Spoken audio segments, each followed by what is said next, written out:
Oi, tervist! Noh, Tšau! Kus sa vale maja ei ole või skatepargi jaoks või? skate. Ma kokk olen. Ei, mul pidi kokk tulema, aga sina küll kokk ei ole ju. Sain ju koka moodi üldse väljagi ju. Mina muidu olengi see kokk. Mis kokk nalja teed või? Mul võtsin kartuli kaasa kõik. Okei, kuule, aga ma annaks sulle selle põlle. Pane ette. Teeme koos siis. Davai. Korras. Esiteks, sina koorid kartulid, mina saan nad juba valmis lõigata.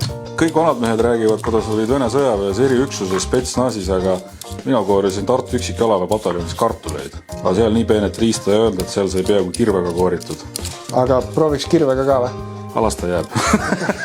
Davai, paneme kartulit teema.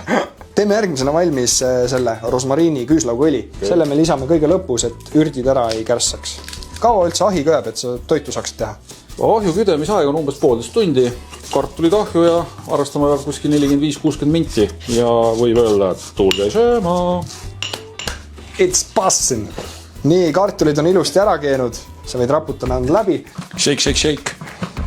Ja vaadake nüüd. Opsti. Ja vaat see natuke murene kartul lähebki lõpuks ahjus hästi krõbedaks. See on selle keetmise mõte. Paneme natukene seda rosmarini soola veel siia peale. No nii, ahi on küdenud. Ai, ilusti istub siia. Paneme natukene seda küüslaugust õli ka veel siia juurde. No nii. Paneme natukene parmesani ka veel peale siia. Kartulid on valmis, proovime. Kuule, sa ei teinki mulle tünda, sa oled päriselt kokk. Ja moodulahjus saab päriselt süüa teha.